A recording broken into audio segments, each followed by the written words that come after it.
Good morning दोस्तों। और स्वागत है आप सभी लोगों का हमारे एग्री ट्रेनिंग सेशन में। मैं हूं शिवम सिंघल। मैं एग्री ट्रेनर के तौर पे एसोसिएटेड हूं वेस्टीज के साथ।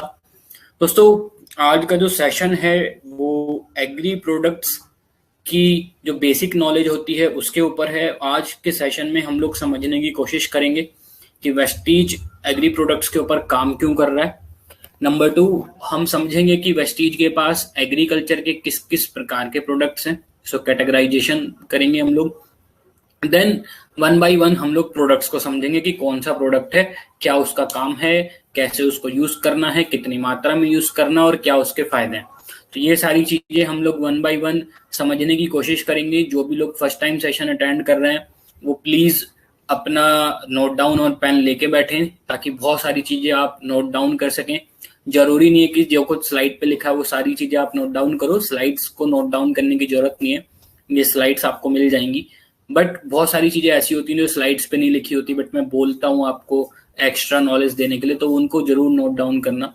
जहां तक बात है स्लाइड्स की, आपके क्वेश्चंस की, हम लोगों का टेलीग्राम ग्रुप है वेस्टीज एग्री एकेडमी के नाम से। आप टेलीग्राम पे जाना, ग्रुप सर्च करना, उसमें ज्वाइन करना।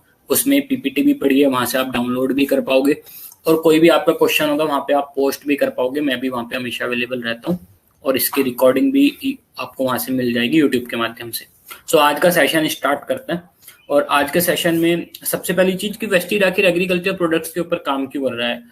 आई होप कि आप में से ज्यादातर लोग जानते होंगे कि वेस्टीज के पास 17 कैटेगरी है आज। फिर भी इन 17 में से जहां तक बात है, वेस्टीज को ज्यादातर जो जाना जाता है वो न्यूट्रासिटिकल के लिए जाना जाता है, हेल्थ केयर प्रोडक्ट्स के लिए जाना जाता है। बट एग्री के ऊपर काम स्टार्ट क्यों हुआ?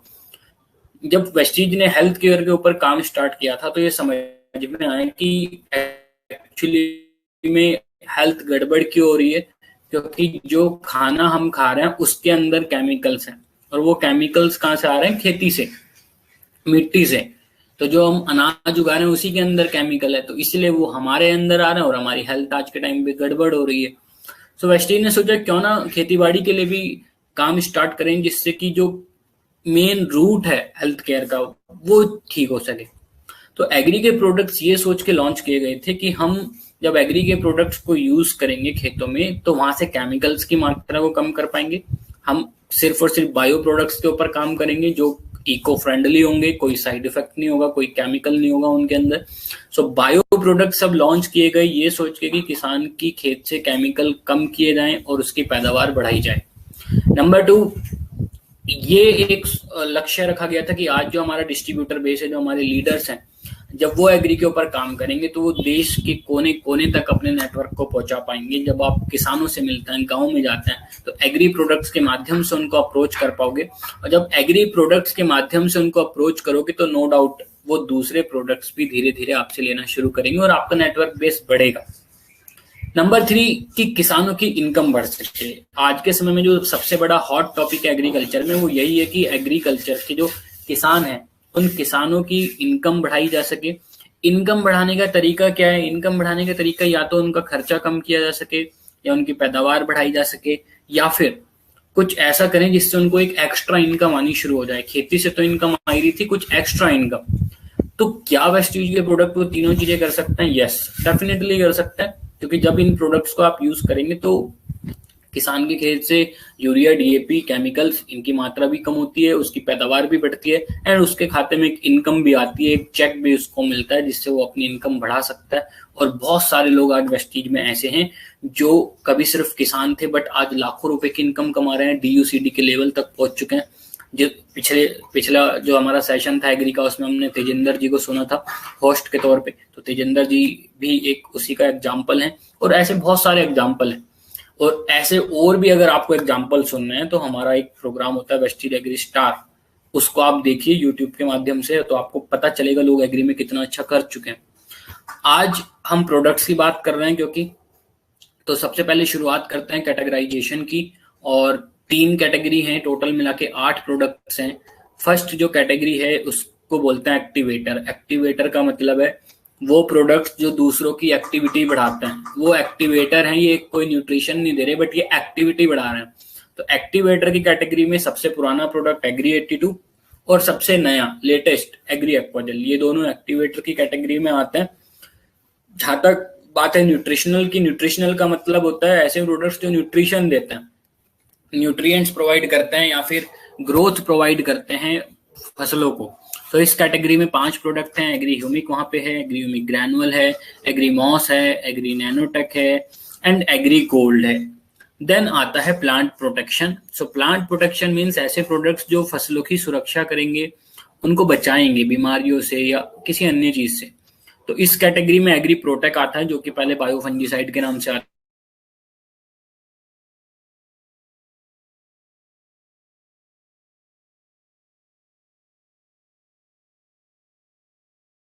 सो कहीं आपके सामने कोई ऐसा कोई क्वेश्चन आ रहा है कि क्या कीड़े मारने के लिए कोई प्रोडक्ट है क्या? तो नहीं है। ठीक, कोई आपसे पूछता है कि घास को जलाने के लिए कोई प्रोडक्ट है क्या, जो घास हो जाती है खेत में? तो नहीं है। तो घास मारने के लिए, कीड़े मारने के लिए प्रोडक्ट नहीं है, क्योंकि हम जहर वाले प्रोडक्ट पे काम नहीं कर रहे हैं, ऑर्गेनिक एंड बायो प्रोडक्ट्स के ऊपर काम कर रहे हैं। सो ये चीजें हमें पता होनी चाहिए कि क्या हमारे पास है और क्या हमारे पास नहीं है। अब हम 1 बाय 1 प्रोडक्ट्स को कवर करेंगे। सबसे पहला प्रोडक्ट है एग्री 82, जो कि 3 टाइप की पैकिंग में अवेलेबल है। 5 लीटर की पैकिंग है, फिर एक 300 ml की पैकिंग आती है जिसमें 100 ml वाली 3 बॉटल्स होती हैं, और एक 500 ml की पैकिंग आती है। लिक्विड की फॉर्मेशन में है प्रोडक्ट। एंड क्या होता है ये? So agri 82 is a highly concentrated non ionic spray supporting solution. है ना, वर्ड्स को समझने की कोशिश करेंगे, चीजों को आसान भाषा में समझेंगे, बहुत ज्यादा टेक्निकल टफ नहीं करना है, राइट। तो non ionic spray supporting solution, spray सहायक घोल है ये। मतलब जब भी हम कोई स्प्रे करते हैं तो उसकी सहायता के लिए यूज किया जाता है, ताकि जो भी आप स्प्रे कर रहे हो उसके रिजल्ट्स पहले के मुकाबले अच्छे मिलें। कोई आपसे पूछता है क्या इसके अंदर, तो इसके अंदर होता है non ionic surfactant. Non ionic surfactant होते हैं इसके अंदर। कितने परसेंट होते हैं? 82%, राइट। क्या ये कोई केमिकल है? नहीं। It is a non phytotoxic, मतलब पौधों के लिए किसी प्रकार से जहरीला नहीं है, एनवायरनमेंट फ्रेंडली है, सेफ है, कोई जहर नहीं है इसके अंदर। और आप इसको किसी भी एग्रीकल्चर प्रोडक्ट के साथ, आप खेतों में जो भी प्रोडक्ट डालते हो, कोई कीटनाशक, फंगीसाइड, कुछ भी आप डालते हो, किसी भी प्रोडक्ट के साथ आप मिला के इसका प्रयोग कर सकते हो। क्या काम करेगा, ये कैसे फायदा करेगा? तो सबसे पहले तो एक्टिवेटर। एक्टिवेटर का मतलब होता है कि आप तरह तरह के खाद मिट्टी में डालते हैं, वो आमतौर पे पौधों की जड़ों तक पहुंच नहीं पाते। तो 82 उनको मिट्टी में अच्छे से घुलने में मदद करता है, ताकि वो पौधों की जड़ों तक अच्छे से पहुंच पाए। Number 2 spreader. स्प्रेडर का है कि अगर कभी फसल के ऊपर कुछ स्प्रे किया जाता है तो बूंद बूंद बन के पत्ते के ऊपर गिरता है। बूंद बन के गिरा है, हवा चल रही है, पत्ता हिल रहा है, तो बूंदे नीचे गिर जाती हैं और जो रिजल्ट मिलना चाहिए वो नहीं मिल पाता है। तो ऐसे में कभी भी हम कोई भी स्प्रे कर रहे हैं तो एग्री 82 मिला के हम वहां पे स्प्रे करें, ताकि वो बूंद ना बने केमिकल और वो पत्ते के ऊपर अच्छे से फैल पाए, ताकि पूरे पत्ते पे हमें रिजल्ट मिले, केमिकल बर्बाद ना हो, कीटनाशक बर्बाद ना हो। नंबर 2 ये भी कई बार आपको देखने के लिए मिलेगा कि कीड़ा कभी ऐसा नहीं होता कि हमेशा ऊपर ही लगा हो पत्ते के, बहुत बार नीचे भी लगा होता है। तो नीचे तो हम स्प्रे करके आते नहीं है। सो 82 एक ऐसा प्रोडक्ट है जो दवाई को नीचे तक भी पहुंचाने का काम करता है एंड दोनों तरफ हमें रिजल्ट मिल जाता है। So penetration, spreading, wetting. Wetting means पूरे पत्ते को भिगा देता है, अच्छे से कवर कर लेता है दवाई के माध्यम से, ताकि जो केमिकल आपका पहले ज्यादा यूज हो रहा था अब 25% तक कम यूज हो। तो ये काम ये करता है। Then it makes uniform solution, मतलब कभी भी आप पानी में कोई घोल बना रहे हो स्प्रे करने के लिए तो उसको अच्छे से एक समान घोल बनाने का काम करेगा। और it is effective in various soil pH, मतलब एग्रीकल्चर में अगर सबसे इंपॉर्टेंट कोई चीज है तो वो है सॉइल पीएच। अगर सॉइल पीएच गड़बड़ है तो आप समझ लीजिए कि आप जो भी चीजें खेती में डाल रहे हैं वो अच्छे से रिजल्ट नहीं दे पाती। 82 एक ऐसा प्रोडक्ट है जो किसी भी टाइप के सॉइल पीएच में काम कर सकता है, और जिस प्रोडक्ट के साथ आप मिला के डालोगे वो भी फिर वहां पे अच्छे रिजल्ट देता है। यूज कैसे करना है? पहली चीज जो हमें याद रखनी है वो ये है कि इसको हम किसी भी प्रोडक्ट के साथ मिला के डाल सकते हैं। मान लीजिए हमने बोला कि हमारे पास कीड़े मारने की दवाई नहीं है, बट कीड़े मारने की दवाई आप मार्केट से तो ला रहे हो, उसके साथ 82 मिला के अपना रिकमेंड कर सकते हो, राइट। तो 82 एक ऐसा प्रोडक्ट है कि अगर कोई व्यक्ति मार्केट से कुछ और भी लाके डाल रहा है जो हमारे पास नहीं है, उनके साथ भी मिला के आप इसको यूज कर सकते हो। अगर स्प्रे कर रहे हो, स्प्रे में यूज कर रहे हो, तो स्प्रे में इसकी डोज होती है 15 लीटर के टैंक में 5 से 10 ml। तो 15 लीटर क्यों बोला है, क्योंकि आमतौर पे जो स्प्रे किया जाता है उसके लिए 15 लीटर का टैंक ही यूज किया जाता है। कोई बड़ा टैंक होगा तो इसी रेशो में आप फिर डोज को बढ़ा सकते हो, पर कभी भी आप कीटनाशक के साथ, फफूंदनाशक के साथ, या अपने जो वेस्टीज के प्रोडक्ट्स हैं उनको मिला के अगर कभी स्प्रे कर रहे हो पानी में, तो 15 लीटर के टैंक में आपको 82 की मात्रा रखनी है, 5 से 10 ml।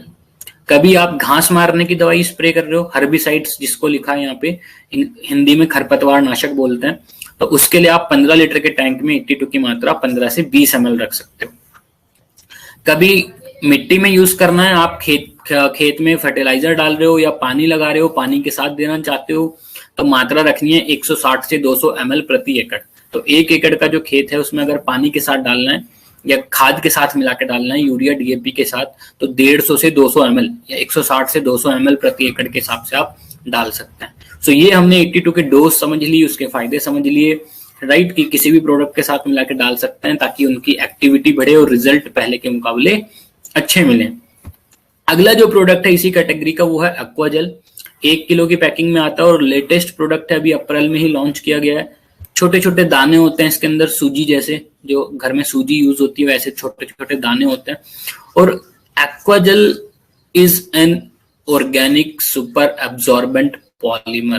तो एक सुपर एब्जॉर्बेंट है, मेन चीज ऑर्गेनिक है, बायो प्रोडक्ट है, सुपर एब्जॉर्बेंट है। दैट मीन्स, एब्जॉर्बेंट मीन्स जो किसी को एब्जॉर्ब करता हो, सोखने की क्षमता रखता हो। तो ये एक एब्जॉर्बेंट है जिसकी क्षमता है कि वो अपनी वजन के 500 गुना तक पानी सोख सकता है, 500 गुना तक। तो एक्चुअली एक्वाजेल करता क्या है, एक्वाजेल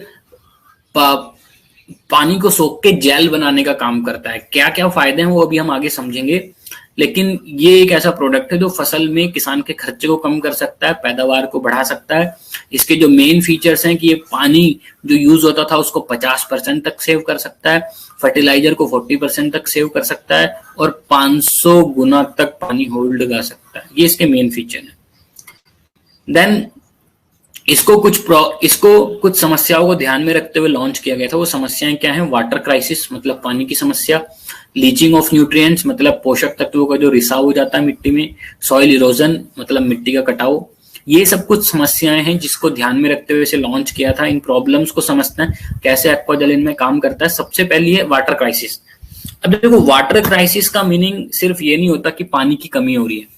वाटर क्राइसिस का मीनिंग पानी की कमी भी होता है, एंड वाटर क्राइसिस का मीनिंग वाटर की अधिकता भी होता है। तो यहाँ पे हम समझते हैं कि एक्वाजेल एक्चुअली में कैसे काम करता है। सपोज कि कोई क्षेत्र ऐसा है जहाँ पे पानी ठीक से नहीं मिल पाता फसल को, या बारिश नहीं हो पाती ठीक से, सिंचाई की व्यवस्थाएं नहीं है अच्छी, तो ऐसे में क्या होगा? अगर पानी बराबर नहीं मिलेगा तो फसल सूख जाएगी, या सूखेगी भी नहीं तो पैदावार कम मिलेगी उसको, ठीक। तो हम क्या कर सकते हैं वहां पे? आप सोचो कि ऐसे खेत में जहां पे पानी की समस्या है, आप पहले से मिट्टी में एक्वाजेल डलवा सकते हो। तो एक्वाजेल क्या करता है कि अगर आपने एक बार भी पानी लगाया या एक बार भी अगर वहां बारिश हुई तो उसको जेल में कन्वर्ट कर देता है। अब जेल में कन्वर्ट करने के बाद क्या होगा कि वो पानी ना तो सूखेगा, ना धूप के माध्यम से सूख पाएगा, ना मिट्टी में नीचे जा पाएगा, वो मिट्टी की टॉप लेयर में बना रहेगा जेल के माध्यम से, और पौधे की जड़ें उस जेल में से धीरे धीरे वो पानी को ले सकती हैं। तो ये फायदा है। मतलब अब अगर 15 दिन तक बारिश नहीं भी होगी तो ऐसा नहीं कि पौधे की जड़ों को पानी मिल नहीं पाएगा, पानी उसको जेल के माध्यम से मिलता रहेगा, क्योंकि एक्वाजेल ने उसको जेल बना के टॉप लेयर में होल्ड कर रखा है, स्टोर कर रखा है। तो ऐसे क्षेत्र जहाँ पे सूखा ज्यादा पड़ता है, जहाँ वाटर लेवल लो है, जहाँ बारिश के ऊपर खेती डिपेंड है, बारिश ठीक से नहीं हो पाती, ऐसे सब क्षेत्रों में हम स्पेशली एक्वाजेल का प्रयोग करा सकते हैं। ना सिर्फ पानी की कमी को दूर करता, बल्कि ऐसे में आप सोचो कि पैदावार भी वहां पे बढ़ जाती है। तो अभी मैं कुछ दिनों अभी लेटेस्ट आपको बात बताता हूँ। जैसे आजकल आप टीवी पे भी देख रहे होंगे कि पंजाब में बिजली की बड़ी समस्या हो रही है। हालांकि पंजाब में इरिगेशन बहुत अच्छे से अवेलेबल है, लेकिन बिजली नहीं आ रही है। बिजली नहीं आ रही तो मोटर नहीं चल रहे, पंप नहीं चल रहे, तो पानी नहीं मिल रहा लोगों को। तो पंजाब में एक्वाजेल बहुत अच्छा निकला है, लोगों ने इस समस्या को ध्यान में रखते हुए एक्वाजेल यूज किया है। महाराष्ट्र, एमपी ऐसे क्षेत्र जहां फसलें बारिश के ऊपर निर्भर हैं, वहां पे स्पेशली एक्वाजेल बहुत अच्छे से निकला है। यूपी जहाँ पे धान की फसलें हो रही हैं या कोई और भी फसल हो रही है, स्पेशली हम शुरुआत में रोपाई करने से पहले एक्वाजेल को यूज करा सकते हैं ताकि पानी हमें कम लगाना पड़े। तो हर फसल में आप एक्वाजेल का प्रयोग करा पाओगे। अगर कहीं पे पानी की अधिकता है, सपोज कहीं पे बारिश ज्यादा होती है, ठीक है, तो आपने अगर पहले ही एक्वाजेल डाल के रखा है तो सोचो अगर ज्यादा बारिश भी हो गई तो वो उसको होल्ड कर लेगा, उसको एब्जॉर्ब करके जेल बना देगा। और ऐसे केस में जो पानी भर जाता था, जो जड़ों को खराब कर देता था, वो नहीं होगा। तो जहां पे पानी ज्यादा पड़ता है उस कंडीशन में भी ये फायदा करेगा। फिर आता है leaching of nutrients. Leaching of nutrients का मतलब होता है कि जो यूरिया आप डालते हो या जो डीएपी आप डालते हो, वो नाइट्रोजन या फास्फोरस वो धीरे धीरे मिट्टी में नीचे निकल जाता है, इतना नीचे कि पौधे की जड़ें उसको ले नहीं सकती। तो अभी हमने समझा था कि एक्वाजेल जो है वो पानी को जेल बना देता है, पानी को स्टोर कर लेता है। तो आप समझिए कि जब एक्वाजेल पानी को स्टोर करता है तो पानी के साथ साथ जो यूरिया पड़ा या जो डीएपी पड़ा उसको भी अपने अंदर स्टोर कर लेता है जेल बना के। तो जो नाइट्रोजन नीचे निकल जाती थी जमीन में या जो पोषक तत्व नीचे निकल जाते थे, अब वो नीचे नहीं निकल पाते, मिट्टी की टॉप लेयर में रहते हैं, पौधे को लगातार मिलते रहते हैं, फसल की पैदावार भी अच्छी होती है और साथ में केमिकल या जो फर्टिलाइजर आप यूज कर रहे थे वो अब 40% तक कम यूज होता है। फिर आता है सॉइल इरोजन, मिट्टी का कटाव। तो मिट्टी के कटाव से मतलब है कि कभी बारिश ज्यादा हो गई तो मिट्टी बह गई, हवा आंधी चली तो मिट्टी उड़ गई, तो टॉप लेयर का जो कटाव हो जाता है मिट्टी का, अगर आप एक्वाजेल यूज करते हैं तो वो नहीं होता है, क्योंकि ये मिट्टी को बांध के रखता है, जेल की फॉर्म में पकड़ के रखता है, कण जो है वो एक दूसरे से बंधे रहते हैं और मिट्टी का कटाव नहीं हो पाता है, तो वहां पे फर्टिलिटी मिट्टी की बढ़ती है। तो ये सब चीजों को ध्यान में रखते हुए एक्वाजेल लॉन्च किया। इसके कुछ बेनिफिट्स हैं, जैसे कि पानी को आप सेव कर पाओगे, मिट्टी की कंडीशन अच्छी होगी तो अंकुरण अच्छा होगा, बीमारियां वहां पे कम लगेंगी। अगर पानी मतलब पानी खड़ा, मतलब पानी रुकेगा नहीं वहां पे, है ना। आप सोचो बहुत जगह पे पानी ज्यादा लग जाता है तो उस वजह से बीमारियां आ जाती हैं, तो वो समस्या नहीं आएगी। न्यूट्रिएंट्स अच्छे से पहुंच पाएंगे, फसल तनाव में नहीं आएगी और पानी की जो बर्बादी होती थी वो नहीं होगी, रन ऑफ नहीं होगा।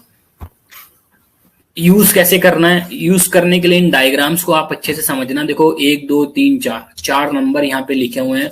सबसे पहले नंबर पे आप देखो, सबसे पहले क्या किया गया है, एक्वाजेल को किसी फर्टिलाइजर के साथ मिलाया गया है।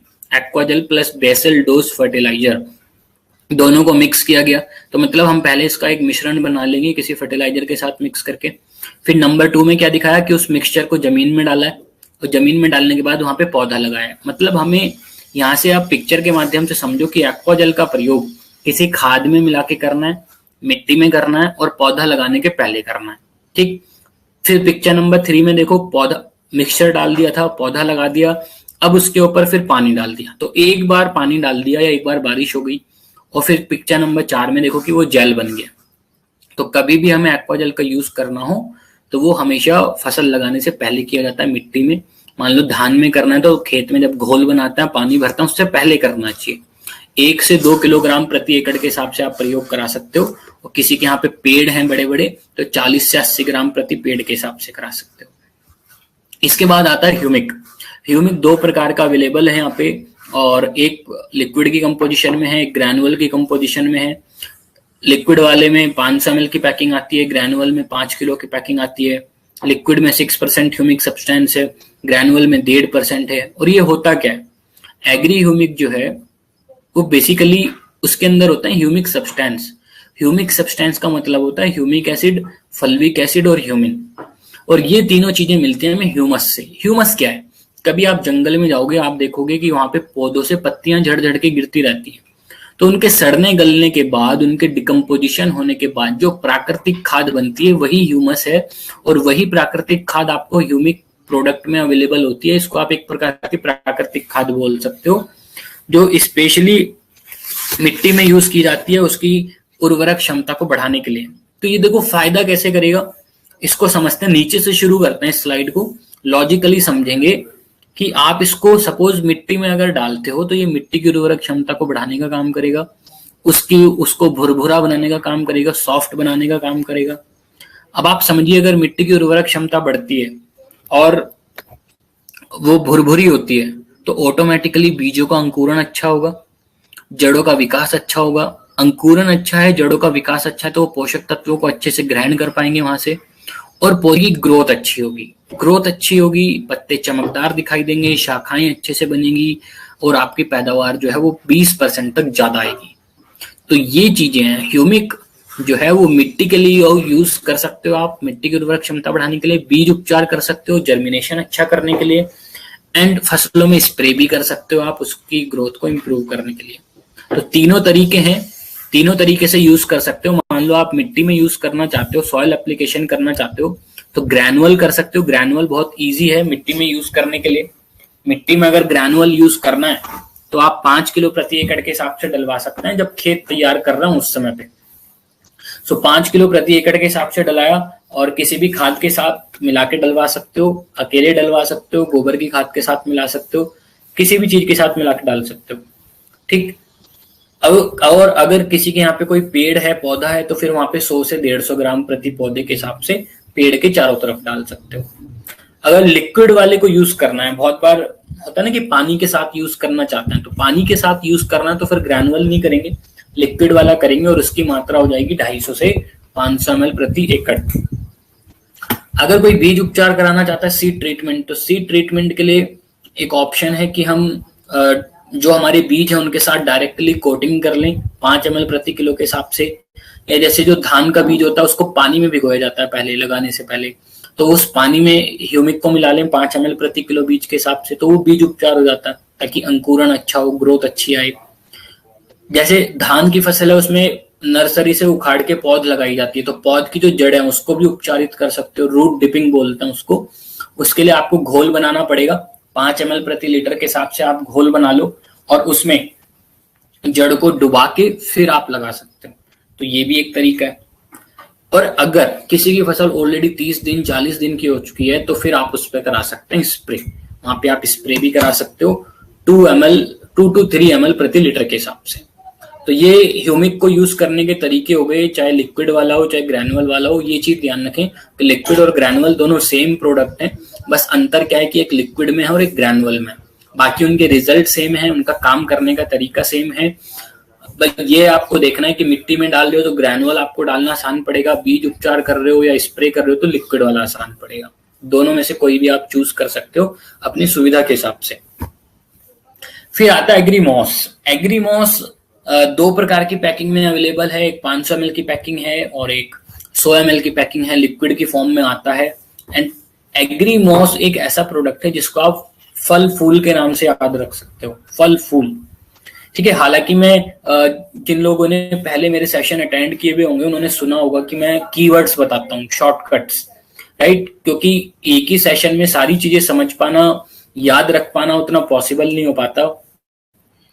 और आप आई डोंट नो आपको मालूम भी है कि नहीं, गूगल पे कभी आप सर्च करना, जितनी भी आप ट्रेनिंग्स लेते हैं ना, कोई भी वर्ल्ड में कोई भी व्यक्ति जब ट्रेनिंग लेता है, कोई सेशन अटेंड करता है, तो उस ट्रेनिंग का 70% भाग आप 24 घंटे में भूल जाते हो। 70%। Do you know? आप चेक करना गूगल पे, जितनी भी आपने ट्रेनिंग्स ली हैं, आप 24 घंटे के अंदर उसका 70% भाग भूल जाते हो।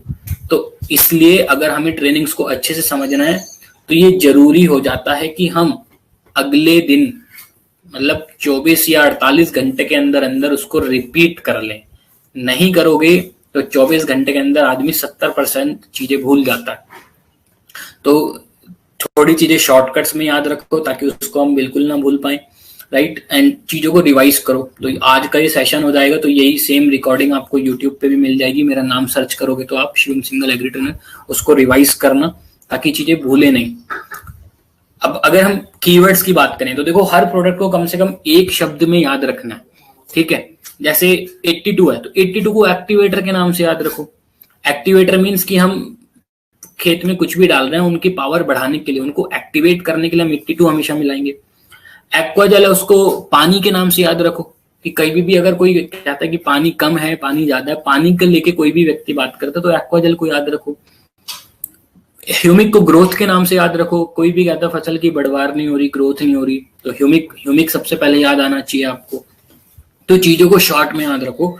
और फिर मॉस को फल फूल के नाम से याद रखो।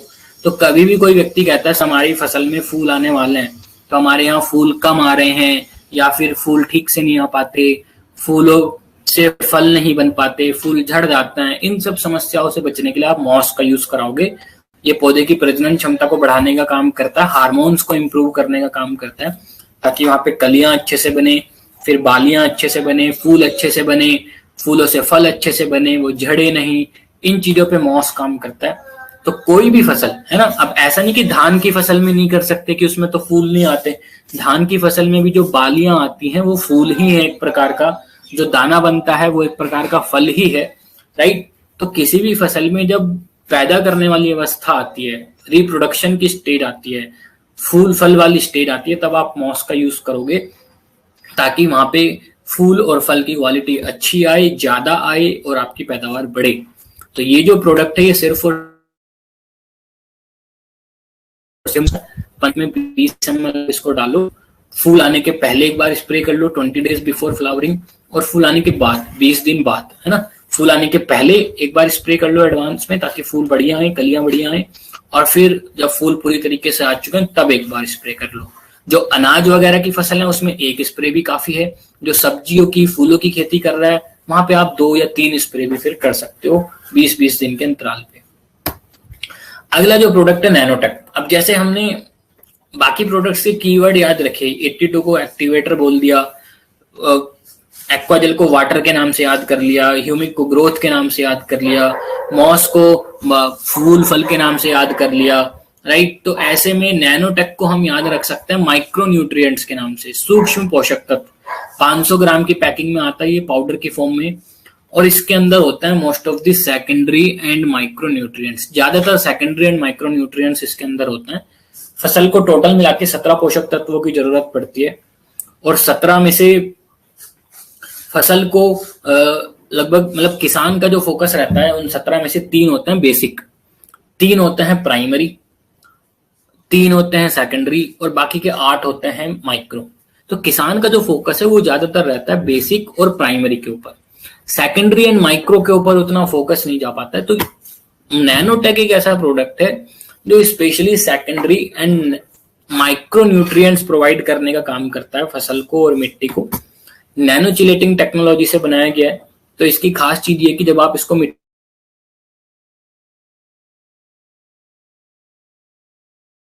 में जो पोषक तत्व पड़े हैं उनको भी साथ में जोड़ के पौधे की जड़ों तक पहुंचाएगा।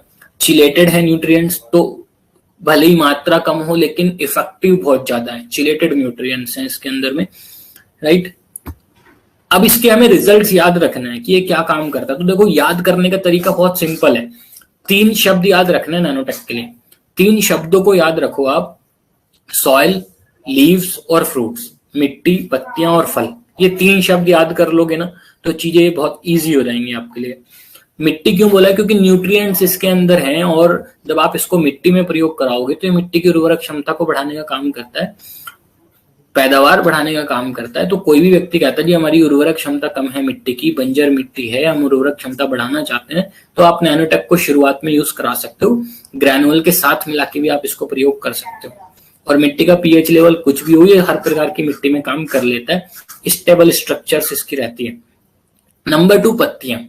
पत्तियों का मतलब है कुछ फसलें ऐसी होती हैं जिसमें पत्तियां ही प्रोडक्ट हैं, जैसे पान की फसल पत्ता ही प्रोडक्ट है, मेंथा की फसल, एलोवेरा की फसल, तंबाकू की फसल, ठीक। तो ऐसी फसलें जिसमें पत्ता ही प्रोडक्ट है, हमें पत्तियों की क्वालिटी बहुत अच्छी चाहिए, चौड़े चाहिए, चमकदार चाहिए, या उनके अंदर तेल की मात्रा ज्यादा चाहिए, तो ऐसी फसलों में, या जैसे चाय पत्ती की फसल, ऐसी फसलों में स्पेशली हमें नैनोटेक के स्प्रे करानी चाहिए। वो उसके क्लोरोफिल फॉर्मेशन की रेट को बढ़ाता है, पत्तियों की चमक को भी बढ़ाता है, उनकी चौड़ाई को भी बढ़ाता है, उनकी मोटाई को भी बढ़ाता है, और क्वालिटी को अच्छा करता है। नंबर 3 है फ्रूट्स। फ्रूट्स का मतलब ये नहीं कि सिर्फ फल की बात हो रही है, फ्रूट्स का मतलब है जो फाइनल प्रोड्यूस होता है। जैसे धान की फसल में धान का दाना, आम की फसल में आम, टमाटर की फसल में टमाटर, गेहूं की फसल में गेहूं का दाना, राइट। तो फ्रूट्स का मतलब है कि जब फल बनने वाला होता है, दाना बनने वाला होता है, तो बहुत बार लोगों के सामने समस्या आती है कि सर हमारा जो दाना बन रहा है लेकिन फट रहा है, या काला पड़ रहा है, या अच्छा नहीं बन रहा, कीड़ा पड़ रहा है उसके अंदर, वो सड़ जाता है, चमक ना पाती। तो ऐसी सब कंडीशंस में हमें नैनोटेक का प्रयोग करवाना चाहिए। नैनोटेक को हम जब फूल आ चुके होते हैं, पूरी तरीके से दाना बनने वाला होता है, उस समय पे हम नैनोटेक का यूज करवाते हैं। और नैनोटेक स्पेशली यूज किया जाता है ताकि दाने की क्वालिटी अच्छी बने। तो जैसे मान लो कहीं पे आलू बनने वाला है, तो आलू बनने वाला है तो उस समय पे हम यूज कराएं ताकि आलू सड़े नहीं, आलू की क्वालिटी अच्छी हो। आमतौर पे आलू सड़ जाता है लोगों का जल्दी। धान का दाना बनने वाला तो यूज कराएं ताकि दाना काला ना पड़े। गेहूं का दाना बनने वाला तो यूज कराएं ताकि वो दाना काला ना पड़े, चमक अच्छी रहे, राइट। देन उसके बाद अगर कोई व्यक्ति मान लो आम की फसल है तो आम जब बन रहा है तब यूज करा सकते हैं ताकि उस पर स्पॉट्स ना आए, उसको चमकदार रहे, फटे नहीं। ये इसके रिजल्ट्स रहते हैं। और ये 3 चीजें हमने समझी, इन्हीं 3 के अकॉर्डिंग इसका यूसेज भी है, डोज भी इसी अकॉर्डिंग है। मान लो हमें मिट्टी में यूज करना है तो मिट्टी में यूज करना है तो 500 ग्राम प्रति एकड़ शुरुआत में खाद में मिला के डलवा दो या ग्रैनुअल में मिला के डला दो। पत्तियों वाला रिजल्ट हमें चाहिए तो पत्तियों पे स्प्रे कराओ 1.5 से 2 ग्राम प्रति लीटर, 20-20 दिन में रिपीट कर लो स्प्रे को, ठीक। 2 से 3 स्प्रे कर लिए तो काफी है, 1.5 ग्राम 2 ग्राम प्रति लीटर के हिसाब से। और कहीं पे हमें दाने की क्वालिटी अच्छी चाहिए तो एक स्प्रे भी आप कर लोगे दाना बनते समय या दाना बनने से पहले, फ्रूट सेटिंग स्टेज बोलते हैं उसको, फ्रूट सेट होने वाला होता है जब, तो 2 ग्राम पर लीटर के हिसाब से अगर आप एक स्प्रे भी कर लोगे तो भी आपको बहुत अच्छे रिजल्ट वहां पे मिल जाएंगे। तो ये नैनोटेक का डोसेज एंड एप्लीकेशन हो गया। इसके बाद आता है एग्री गोल्ड, जो कि 100 ग्राम की पैकिंग में आता है, पाउडर की फॉर्म में आता है। और ये इसको मैं बोलता हूँ स्पाइरोलिना, इसको मैं एग्री का स्पाइरोलिना बोलता हूँ। जैसे स्पाइरोलिना जो है हेल्थ केयर में वो आपको एनर्जी भी देता है और इम्यूनिटी भी देता है, ताकि आपके अंदर एनर्जी भी आए और आपके अंदर रोगों से लड़ने की क्षमता भी आए। तो एग्री का ऐसा प्रोडक्ट है गोल्ड। गोल्ड एक ऐसा प्रोडक्ट है जो फसल को ग्रोथ भी देने का काम करेगा और फसल को रोग प्रतिरोधक क्षमता भी देने का काम करेगा ताकि कीड़े न लगे, बीमारियां न लगे। तो गोल्ड एक यूनिवर्सल प्रोडक्ट हो गया है, उसको आप किसी भी स्टेज पे यूज कर सकते हो, चाहे फसल 30 दिन की हो, फसल में फूल आने वाले हों, फूल आ चुके हों। खास तौर से याद रखें एग्री गोल्ड का काम है ये फसल में स्ट्रेस नहीं आने देता या रिकवरी कराता है स्ट्रेस से। मान लो कभी कोई कहता है ना कि सर हमारी फसल अभी फसल पक गई है, वो गिर जाती है, तो फसल गिरेगी नहीं अगर आप गोल्ड यूज कर रहे हो। फिर कोई कहता है सर हमने केमिकल का स्प्रे किया था, फसल झुलस गई है, तो गोल्ड स्प्रे करो रिकवर करने के लिए। कहीं पे पानी की समस्या हो गई थी, फसल सूखनी शुरू हो गई, गोल्ड स्प्रे करो रिकवरी के लिए। कहीं पे कीटनाशक का स्प्रे किया था, कीड़े मर गए लेकिन फसल भी खराब हो गई, तो गोल्ड का स्प्रे करो रिकवरी के लिए, ठीक। तो गोल्ड हर प्रकार के तनाव से बचाने का काम करता है। जैसे अभी आप देखो गर्मी बहुत ज्यादा हो रही है, तो कुछ क्षेत्र ऐसे हैं, जैसे मैं एक एग्जांपल देता हूँ आपको, गंगानगर इंडिया में सबसे गर्म इलाका है जहाँ पे टेम्परेचर सबसे ज्यादा जाता है, और वहां पे कीनू की फार्मिंग होती है। और इतना टेम्परेचर होने पे कीनू खुद से झड़ने शुरू हो जाते हैं पकने से पहले ही। तो गोल्ड का स्प्रे वहां पे रिकमेंड किया जाता है ताकि आप टेम्परेचर से बचा सको। या फिर सेब की खेती में जब बर्फ पड़ने लग जाती है या शुरुआत में हमें सेब को जो है मौसम के स्ट्रेस से बचाना है, तो उसके लिए हम गोल्ड यूज कर सकते हैं। किसी भी फसल में फसल को तनाव से बचाने के लिए गोल्ड का यूज किया जाता है। और ऐसी फसलें जो जड़ वाली फसलें जो मिट्टी के नीचे होती है, जैसे आलू, गाजर, मूली, हल्दी, अदरक, ऐसी फसलों में हमें स्पेशल तौर पे गोल्ड को यूज करना चाहिए, तो उनकी पैदावार ज्यादा आती है। तो गोल्ड को आप स्प्रे में यूज करा सकते हो। 15 लीटर के टैंक में 20 ग्राम प्रति 15 लीटर के टैंक से आप स्प्रे करा रहे हो, तो आप फसल जब 20 से 30 दिन की है तब यूज करा सकते हो, फूल आने के पहले यूज करा सकते हो, फूल आने के बाद में भी यूज करा सकते हो। तो किसी भी स्टेज पे आप इसको यूज कर सकते हो। मिट्टी में डालना है या सिंचाई के साथ डालना है तो 100 से 200 ग्राम प्रति एकड़ के हिसाब से आप खाद में मिला के या ड्रिप इरिगेशन के साथ में दे सकते हो। तो दोनों तरीके यहाँ पे हमने समझे।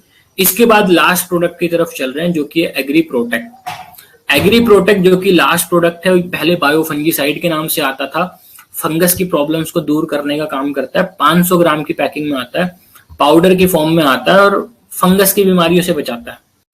सो ऑर्गेनिक प्रोडक्ट है और पूरी तरीके से जैविक प्रोडक्ट है। कोई भी प्रकार की फंगस की बीमारियों उनसे लड़ने के लिए काम करता है। कुछ बीमारियों को हम समझने की कोशिश करते हैं कैसी होती हैं बीमारियां।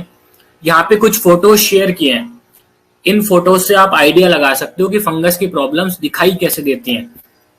कुछ यहाँ पे आपको दिख रहा है कि एक फोटो है जिसमें सफेद रंग के छल्ले बन रहे हैं, कहीं पे लाल रंग के धब्बे आ रहे हैं, कहीं पे काले रंग के धब्बे आ रहे हैं, कहीं पे ब्राउन कलर के स्पॉट्स आ रहे हैं। तो ये सब फंगस की प्रॉब्लम्स के सिम्टम्स हैं। कभी जड़ें काली पड़ जाती हैं, कभी सफेद रंग का पाउडर आ जाता है फसल के ऊपर, ठीक। तो बहुत सारे अलग अलग सिम्टम रहते हैं फंगस की समस्याओं के, और उन सबसे बचाने के लिए हम प्रोटेक्ट का प्रयोग करते हैं।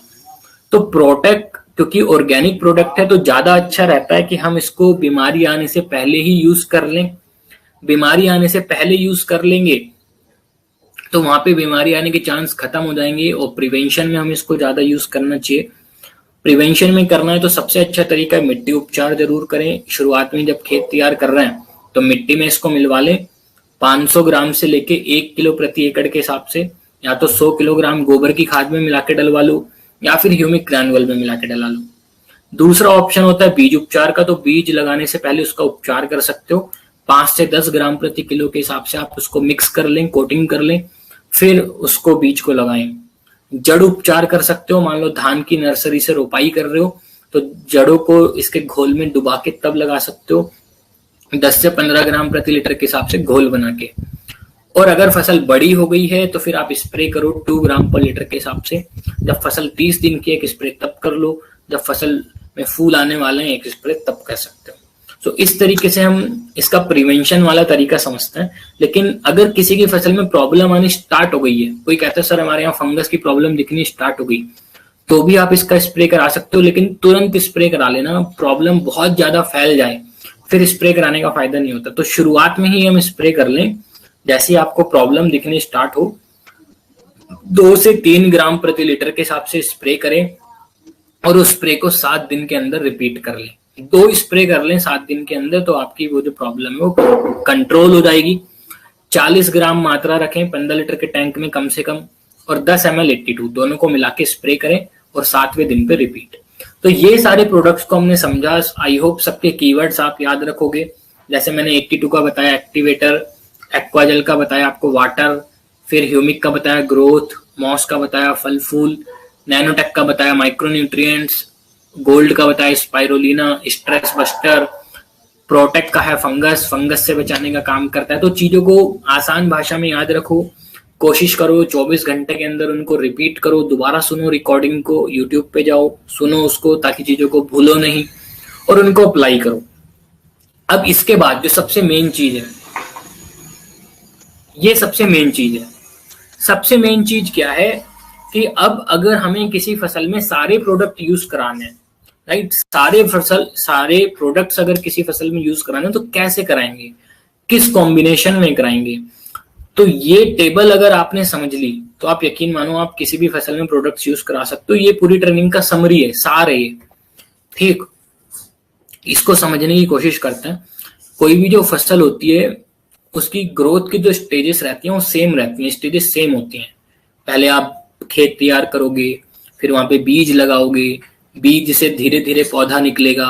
पहले 2 पत्ती आएंगी, 3 पत्ती आएंगी, फिर शाखाएं बनेंगी, पौधा धीरे धीरे बड़ा होगा, ठीक। फिर फूल आएंगे, फिर फूलों से फल आएंगे, और फिर उस फल को आप तोड़ लोगे। बस यही है फसल चक्र, है ना। अब हमें इन स्टेजेस के हिसाब से समझना है कि किन स्टेज पे हम कौन सा प्रोडक्ट यूज करा सकते हैं। तो स्टेप नंबर 1 है soil application during field preparation. मतलब आप खेत तैयार करते समय क्या यूज करा सकते हो। खेत तैयार करते समय मिट्टी में हम ग्रैनुअल डलवा सकते हैं। ग्रैनुअल क्योंकि मिट्टी की उर्वरक क्षमता बढ़ाता है। प्रोटेक्ट यूज करा सकते हैं क्योंकि प्रोटेक्ट मिट्टी का उपचार करता है ताकि फंगस की बीमारी ना आए। एक्वाजल यूज करा सकते हैं क्योंकि वो वाटर होल्डिंग कैपेसिटी बढ़ाता है ताकि वहां पे पानी और फर्टिलाइजर कम लगे। मात्रा कितनी है, 1 एकड़ के लिए 5 किलो ह्यूमिक, 500 ग्राम प्रोटेक्ट और 1 किलो एक्वाजल। अब देखो मैंने यहाँ पे 3 प्रोडक्ट लिखे हुए हैं, राइट। तीनों के बीच में प्लस बना रखा है। प्लस का मतलब है कि इन तीनों को मिला के यूज किया जा सकता है, लेकिन यहाँ पे इसका ये कतई मतलब नहीं है, बिल्कुल भी ऐसा नहीं है कि आपको तीनों ही करने हैं, राइट। ऐसा कुछ नहीं है कि आपको तीनों ही प्रोडक्ट यूज करना है। हमेशा ध्यान रखना, ये एक सजेशन है आपके लिए, राइट, कि आप अगर कोई स्टेज पे फसल है तो आप इन 3 प्रोडक्ट का यूज कर सकते हैं, लेकिन तीनों में से 2 करने हैं या 1 करना है वो डिपेंड करता है कि फसल की रिक्वायरमेंट क्या है, किसान का बजट कितना है, या आप क्या रिजल्ट चाहते हैं, कोई आपका पुराना कस्टमर है या कोई आपका नया कस्टमर है, इन चीजों पे डिपेंड करता है, ठीक। मान लो कोई आपको कहता है कि सर मैं किसी को आप फर्स्ट टाइम मिल रहे हो, आपसे वो ज्यादा प्रोडक्ट तो यूज करेगा नहीं, आप उसको बस रिजल्ट दिखाना चाहते हो, आप खाली ग्रैनुअल 82 का प्रयोग कर सकते हो इस स्टेज पे। ठीक है, कोई कहता है कि सर फंगस की प्रॉब्लम भी आती है तो फिर आप प्रोटेक्ट भी ऐड करा सकते हो। कोई कहता है कि नहीं हमारे यहाँ पानी की भी बड़ी समस्या है, तो फिर तो आप कहोगे भैया आप ग्रैनुअल, प्रोटेक्ट और एक्वाजल तीनों ही यूज करो।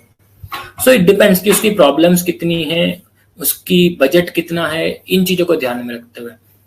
लेकिन अगर सारी चीजें ठीक, मतलब सब प्रकार के रिजल्ट उसको चाहिए, बजट भी उसका है, तो आप तीनों प्रोडक्ट को भी यूज करा सकते हो। बजट नहीं है या फिर वो नहीं करना चाहता है, उसकी प्रॉब्लम्स नहीं है उतनी, तो फिर आप एक या दो प्रोडक्ट को भी इनमें से करा सकते हो। तो मेरा काम है आपको सारे ऑप्शन दे देना, आपका काम है कस्टमर को सारे ऑप्शन दे देना। चूज क्या करना है, कितने प्रोडक्ट डालने हैं, वो निर्भर करता है कि कस्टमर की रिक्वायरमेंट क्या है और बजट कितना है। ठीक, ऐसे ही फिर स्टेप नंबर 2 आता है। स्टेप नंबर 2 आता है कि अब आप बीज लगाने जा रहे हो तो बीज उपचार करवा सकते हो। बीज उपचार के लिए आप प्रयोग करोगे एग्री ह्यूमिक 5 ml प्रति किलो के हिसाब से, एग्री प्रोटेक्ट 10 ग्राम प्रति किलो के हिसाब से। तो वापस वही सेम चीजें आप दोनों को भी यूज कर सकते हो। ह्यूमिक अंकुरण को अच्छा करने का काम करेगा, जड़ों का विकास अच्छा करेगा, प्रोटेक्ट जो है फंगस से बचाएगा। तो जिसको दोनों रिजल्ट चाहिए वो दोनों को यूज करेगा, बजट है तो दोनों यूज करेगा। दोनों रिजल्ट नहीं चाहिए, वो कहता नहीं सर फंगस का नहीं है, बस ह्यूमिक से ही करना चाहता, तो ठीक है खाली ह्यूमिक से कर लो। बट ध्यान रखो यहाँ मैंने 82 नहीं लिखा है, तो बीज उपचार के लिए 82 यूज नहीं होता है। ठीक, सो ये दो प्रोडक्ट हम सीड ट्रीटमेंट में यूज कर सकते हैं। फिर स्टेप नंबर 3 है जब फसल में 5 से 6 पत्ती आ जाती हैं। ये वो अवस्था है जब फसल लगभग 25, 30 या 35 दिन की, राइट। तो यहाँ पे आप क्या यूज कर सकते हो, यहाँ पे आप यूज कर सकते हो ह्यूमिक, यहाँ पे आप यूज कर सकते हो गोल्ड, यहाँ पे आप यूज कर सकते हो 82। अब यहाँ पे दो ऑप्शन मैंने दिए हैं। ठीक है, देखो मैंने अभी आपको शुरू में क्या बोला, मेरा काम ही क्या है, आपको ऑप्शन देना, आपको सारी चीजें बता देना कि क्या क्या हो सकता है। चूज करना कस्टमर के ऊपर निर्भर करता है, राइट। तो यहाँ पे हमने देखा कि हम ह्यूमिक, गोल्ड और 82 का प्रयोग करा सकते हैं। ह्यूमिक गोल्ड 82 को स्प्रे करा सकते हो। स्प्रे करा रहे हो तो डेफिनेटली आपको लिक्विड वाला ही यूज करना पड़ेगा। 15 लीटर के टैंक में 30 ml ह्यूमिक, 20 ग्राम गोल्ड और 10 ml 82, इन तीनों का प्रयोग करा सकते हो स्प्रे कराने के लिए। बाई चांस ऐसा होता है कोई आपको कहता है कि नहीं सर मैं स्प्रे नहीं कराना चाहता हूँ, मैं तो खाद में मिला के डलवाना चाहता हूँ, तो फिर ऐसे में आप लिक्विड वाले ह्यूमिक की जगह ग्रैनुअल यूज कर सकते हो 5 किलो, गोल्ड यूज कर सकते हो 100 ग्राम, 82 यूज कर सकते हो 150 ml 1 एकड़ के लिए। ठीक है, प्लस का मतलब है कि ऐड कर सकते हो, ऑब्लिक स्लैश का मतलब है कि दोनों में से एक कोई चूज कर लो। ठीक, तो ये इनकी डोज हो गई स्टेप नंबर 3 की। फिर स्टेप नंबर 4 आता है कि फूल आने वाले हैं फसल में, फूल आने से पहले हम क्या करा सकते हैं। तो फूल आने से पहले आप स्प्रे करा सकते हो 15 लीटर के टैंक से प्रोटेक्ट, मॉस और 82। प्रोटेक्ट क्योंकि फूल आने के समय पे फंगस आने के चांस रहते हैं, तो प्रोटेक्ट करना सही रहेगा। मॉस तो होता ही फूलों के लिए है, और 82 एक्टिवेटर वाटर स्प्रेडर है, राइट। तो 15 लीटर के टैंक में 30 ग्राम प्रोटेक्ट, 20 ml मॉस और 5 से 10 ml 82, ये मात्रा हम रख के स्प्रे कर सकते हैं। एंड देन स्टेप नंबर 5 है फूल आने के 20 दिन बाद। अब जब दाना बनने वाला है, तो मैंने आपको नैनोटेक के टाइम पे बताया था कि दाने की क्वालिटी अच्छे करने के लिए हम स्पेशली नैनोटेक यूज करा सकते हैं। तो यहाँ पे हम 15 लीटर के टैंक से स्प्रे करेंगे नैनोटेक गोल्ड 82 का, ताकि दाने की क्वालिटी अच्छी बने, कलर चमक अच्छी रहे, सड़े नहीं वो, और गोल्ड ताकि फसल गिरे नहीं, राइट, स्ट्रेस से बची रहे किसी भी प्रकार के। तो 30 ग्राम नैनोटेक, 20 ग्राम गोल्ड और 5 से 10 ml 82, ये चीजें। अब यहाँ पे मैंने 5 स्टेप बता दिए, तो ऐसा भी नहीं है कि आपको 5 ही स्टेप करने, ठीक है। जरूरी नहीं है कि कोई व्यक्ति 5 ही स्टेप करेगा, 5 में से कम 3 तो जरूर करो कोई से। आइडियल कंडीशन में अगर शुरू से स्टार्ट करो तो 1, 3 और 4, स्टेप नंबर 1, 3 एंड 4 ये हमें जरूर करने चाहिए। मान लो अब जैसे अभी जुलाई शुरू हो गया है, राइट, तो जुलाई के महीने में आपको, आप जिस भी किसान को मिलोगे तो ज्यादातर जगह पे आप स्टेप नंबर 1 और 2 करने का ऑप्शन निकल चुका है, तो आप 3, 4, 5 कर सकते हो फिर, ठीक है। कम से कम 3 स्टेप तो करो। किसी को अगर फर्स्ट टाइम अप्रोच कर रहे हो, पहली बार ही मिल रहे हो, तो खाली ह्यूमिक 82 को ही 2 बार यूज करा लो। ह्यूमिक ग्रैनुअल 5 किलो, 82 200 ml, एक बार यूज कराया जमीन तैयार करते समय, एक बार यूज कराया फसल जब 30 दिन की हो गई है। और जो आपके पुराने कस्टमर हैं, जो सारी चीजें समझते हैं, उनको आप ये 5 के 5 स्टेप पूरा चार्ट भी फॉलो करा सकते हो। ये चार्ट आपको इसलिए दिया गया है कि अगर आप किसी को फर्स्ट टाइम मिल रहे हो, मान लो कोई आपसे पूछता है कि फर्स्ट टाइम कौन सा प्रोडक्ट दोगे, तो फर्स्ट टाइम कौन सा प्रोडक्ट दोगे वो डिपेंड करता है कि फसल की स्टेज कौन सी है। मान लो आप किसी किसान को मिले और वो आपको कहता है कि सर हमारे यहाँ पे फूल आने वाले हैं, तो फूल आने वाले हैं तो आप वहां पे फिर ह्यूमिक नहीं दोगे। आप ये नहीं कह के आओगे कि सर मैं तो ह्यूमिक की तैयारी करके आऊँ, ह्यूमिक यूज करो। आप वहां पे मॉस को रिकमेंड करोगे, क्योंकि फूल आने के टाइम पे मॉस रिकमेंड किया जाता है, मॉस का स्प्रे किया जाता है फूल ताकि अच्छे आ सके। तो ये चीजें, ये जो चार्ट है ये इसी में हमारी हेल्प करेगा कि कौन सी स्टेज है और कौन सी स्टेज पे हमें कौन सा प्रोडक्ट यूज करना चाहिए। मिट्टी में डालना है तो डोज कितनी रखी जाएगी, स्प्रे में डालना है तो डोज कितनी रखी जाएगी, ये सारी चीजें उस पर डिसाइड की जाती है, राइट। सो स्प्रे की डोज यहाँ पे हमने समझ ली, मिट्टी में डालने की डोज हमने यहाँ पे समझ ली, कौन सी स्टेज पे क्या करना है। अब आप ये समझ के चलो कि ये 5 स्टेप बेसिक स्टेप्स हैं, इनको आप किसी भी फसल में फॉलो करवा सकते हो, राइट। और अगर आपको डिटेल्ड समझना है कि धान में अलग क्या होगा, गेहूं में अलग क्या होगा, गन्ने में अलग क्या होगा, या फिर अमरूद में अलग क्या होगा, तो फिर हर फसल की अलग अलग वीडियो मैंने बना के यूट्यूब पे डाल रखी है। आप चैनल पे जाओगे तो वहां से भी आपको मिल जाएंगे। तो यही आज का ट्रेनिंग था प्रोडक्ट के बारे में, फसल के बारे में, कि प्रोडक्ट से काम हम समझ जाएं, कैसे कैसे यूज करना है वो समझ जाएं, और पूरी फसल में चार्ट कैसे बनाया जाता है वो समझ जाएं। आई होप बहुत सारी चीजें आपने सीखी होंगी, आपको सेशन अच्छा लगा होगा। 1 घंटे का सेशन है, हमने चीजों को ब्रीफ रखने की कोशिश की है। याद रखना मेरी बात को, चीजों को रिपीट जरूर करना, अच्छे से समझना है तो। और ऐसा बिल्कुल मत सोचना कि आप एग्री के बैकग्राउंड से हो या नहीं हो। हर व्यक्ति एग्री के ऊपर बहुत अच्छा बिजनेस बिल्ड कर सकता है, और आज एग्री जो है वो वेस्टीज की one of the top category है जो टर्नओवर में कंट्रीब्यूट करती है, राइट। सो मेरी तरफ से इतना ही दोस्तों, thank you very much and wish you wealth.